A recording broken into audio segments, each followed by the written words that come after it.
Hola, en esta ocasión vamos a mencionar algunos temas de la fisiología celular como parte del programa de asesorías para el fortalecimiento del aprendizaje en fisiología.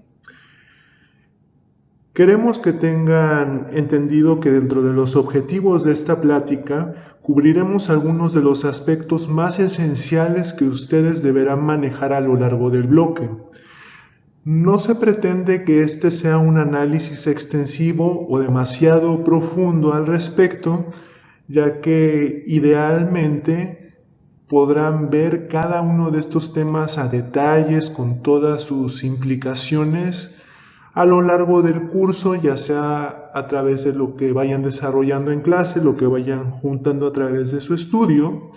Sin embargo, el objetivo que se tiene con esta presentación es dar algunas ideas claras y básicas de lo que estamos tratando de abarcar, algunos puntos clave que van a servir para orientarlos mejor a la hora de realizar sus exámenes y claro, una buena idea inicial antes de que ustedes, esperando que tomen este recurso solo como un inicio para todo lo que pueden hacer, sigan adelante con su estudio y sientan que hay algunas partes que les ayuden a preparar mejor sus clases.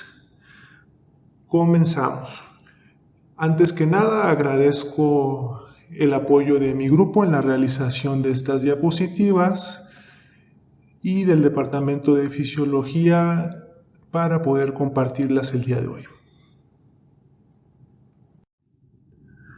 Vamos a abarcar una gran serie de temas como vienen incluidos en nuestro temario, así que vamos a darle prisa al asunto, ya que es un número considerable también de diapositivas. Un tema que es clave, importante en medicina, es el hecho de que la composición del medio interno. ¿Qué nosotros entendíamos por medio interno? Bueno, mientras nosotros vamos revisando estos temas, pues habrá que recordar que el medio interno lo podemos equiparar sí con todas las estructuras dentro del cuerpo humano, pero también lo podríamos equiparar con el concepto original de que el medio interno, según Bernard, pues, en su descripción original, pues era comparable a lo que hoy llamamos líquido extracelular. Esto es importante hacer una distinción y en general es una pregunta muy típica y contestable en exámenes. Sabemos que el cuerpo humano se constituye mayoritariamente de agua, en una u otra forma. En general, los porcentajes que vamos a manejar a lo largo de la vida son variables. Hablamos a veces del 70% de manera general, sin embargo, se irán dando cuenta que a medida que va avanzando la vida,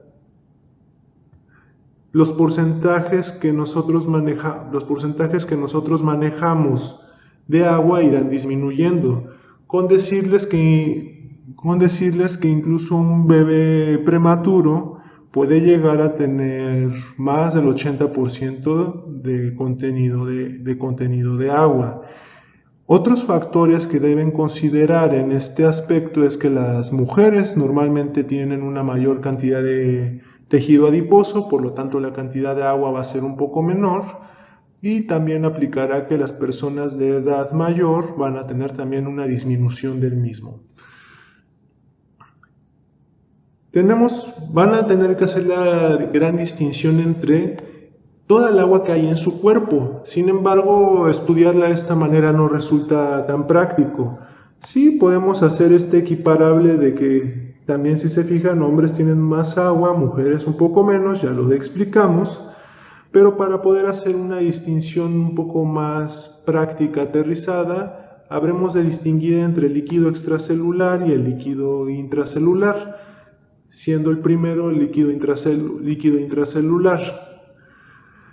¿Qué podemos nosotros decir de aquí? Este porcentaje está calculando 42 litros aproximados de agua en un individuo de 1,70 masculino aproximadamente. ¿Qué podemos distinguir en esta riqueza? El líquido intracelular ya no nos ofrece mayor cantidad de compartimentos, sin embargo, el extracelular se darán cuenta que todavía se divide en 3 importantes partes, no sin antes mencionarle que 2/3 partes del agua corporal total van a ser líquido intracelular, esa es su nivel de importancia, y 1/3 parte va a tratarse de líquido extracelular, y dentro de esa tercera parte hay estas 3 divisiones: un líquido intersticial, un líquido plasmático y un líquido transcelular. A grandes rasgos podemos hacer la definición de cada uno de ellos en términos más simples, como el líquido intersticial, aquel que baña literalmente a las células entre sus espacios que delimitan sus bordes. El plasma en realidad pues no requiere mayor explicación de lo que ustedes conocen en este punto, y prácticamente el líquido transcelular se identifica como aquel líquido que se encuentra dentro de todas las cavidades que no abarcan las opciones antes mencionadas. Estamos hablando del líquido peritoneal, estamos hablando del líquido pleural, estamos hablando del líquido que contiene cada una de las 600 articulaciones sinoviales, más de 600, que cada uno de ustedes tiene. Sin embargo, plantea esto algunos retos. El reto es medir a final de cuentas todas estas variables. En el caso del líquido extracelular y líquido intracelular, pues podríamos hacer algo muy sencillo. Si nosotros tuviéramos el líquido corporal total y le restáramos el extracelular, obtendríamos fácilmente el líquido intracelular. Si nosotros tuviéramos el líquido extracelular y pudiéramos calcular cualquiera de estos, podríamos calcular también por ende cada uno de los compartimentos. ¿Se dan cuenta de que esto ocurre y podemos realmente medirlo? Afortunadamente sí, gracias a estos marcadores que son específicos y también altamente preguntables, como es en el caso del agua radiactiva, el agua pesada, la antipirina. ¿Por qué son capaces de medir estos compartimentos? ¿Cómo los mediría? Sencillo, necesito algo que atraviese las partes que a mí me interesa que atraviesen. Si es total, necesita abarcar tanto extracelular como intracelular. Entonces, necesitaría hacer sustancias muy liposolubles para atravesar las membranas y distribuirse equitativamente. Ya ven más o menos dónde va la cosa. Ahora, nosotros tenemos el líquido extracelular y vemos otra serie de compuestos que son muy importantes. Se van a dar cuenta que algunos de estos compuestos se utilizarán en el futuro en la nefrología para calcular el valor de tasas de filtración glomerular, la función renal. ¿Y eso porque a final de cuentas el riñón es el gran regulador del líquido extracelular? Entonces, estos otros ya ahí no tanto. No hay un marcador específico del líquido intracelular porque de todas formas, ¿cómo lo sacaríamos? Célula por célula. Y vamos entonces a ver que el plasma, por ejemplo, característicamente podemos usar el azul de Evans, que es también preguntable, e incluso podemos utilizar albúmina radiactiva yodada. ¿Por qué? Porque la albúmina, pues como proteína plasmática, no abandonará el compartimento plasmático. Esperemos que eso haya quedado más o menos claro. Todos estos líquidos extracelular e intracelular, y volviendo al inicio, no son exactamente iguales. Como ustedes lo pueden ver y de hecho van a dedicar muchos años a entenderlo, existen concentraciones distintas tanto a nivel del extracelular como a nivel del intracelular, recordando que el sodio es el catión, o sea, el ion de carga positiva más relevante, mientras que el potasio lo será, sí, pero a nivel del líquido intracelular. En el caso de los aniones, vemos que el más importante es el cloro por esta cantidad que maneja. Sin embargo, los fosfatos y las distintas proteínas van a servir más a nivel intracelular. Vamos también a ver el valor que esto proporciona a través de ciertos principios. Estos recuadros representan los volúmenes del líquido. Cuando lo ven mirando hacia las Y's, estamos hablando de la osmolaridad, que es un concepto también muy importante de recordar, que es también muy relacionado con la concentración de partículas osmóticamente activas, o sea que tienen propiedad de jalar agua. Y de este lado, en el lado de las X, se referirá al volumen. Vemos entonces que pérdida de un líquido isotónico, y hay que volver a recordar estos conceptos que también ubican desde el principio: tonicidad, osmolaridad. Hay que recordar que la tonicidad en general la gran diferencia es que habla específicamente del plasma humano, unos 300 miliosmoles, más o menos 20, varía un poquito.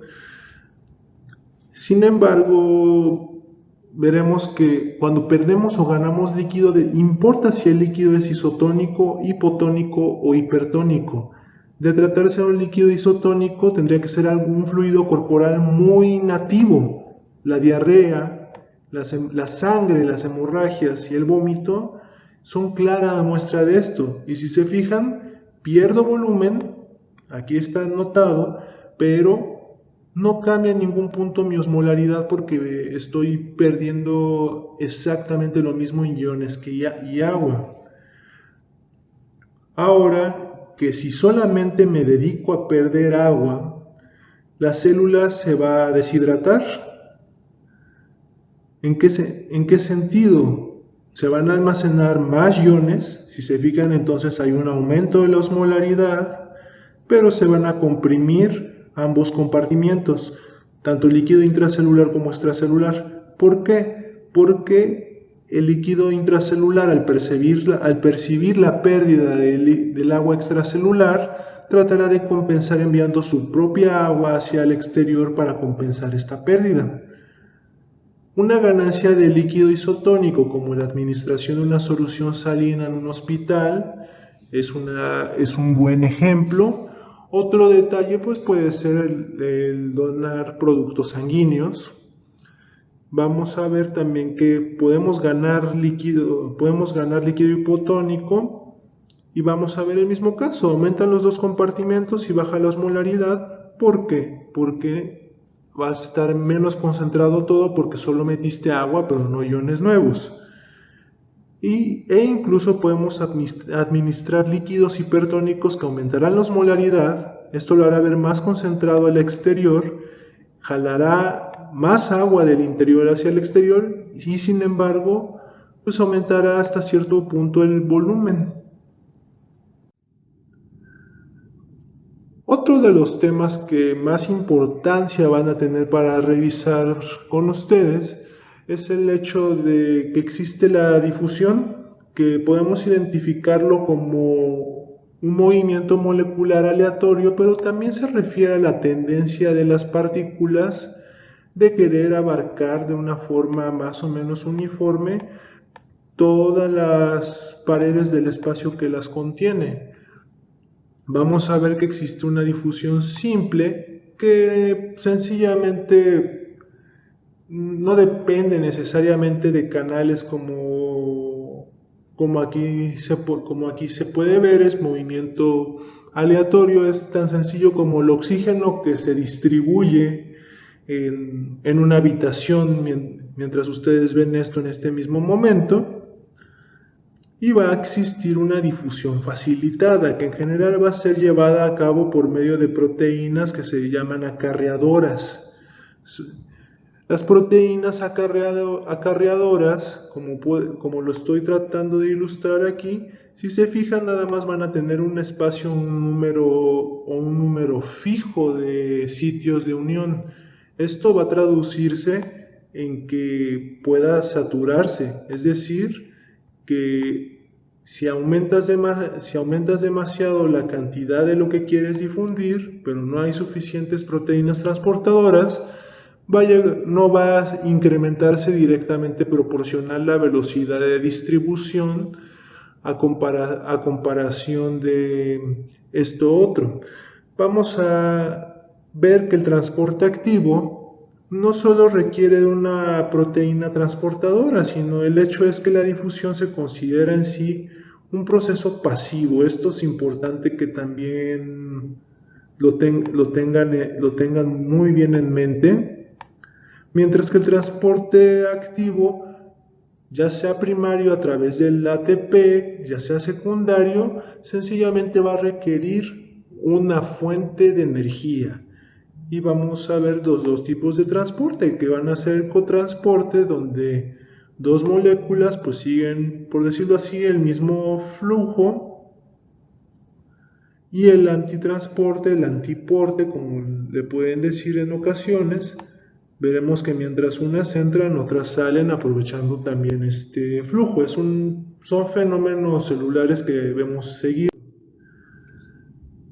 En términos generales, la difusión se refiere al movimiento de partículas. La ósmosis, para que puedan entenderlo de una manera más clara, se refiere al movimiento de agua.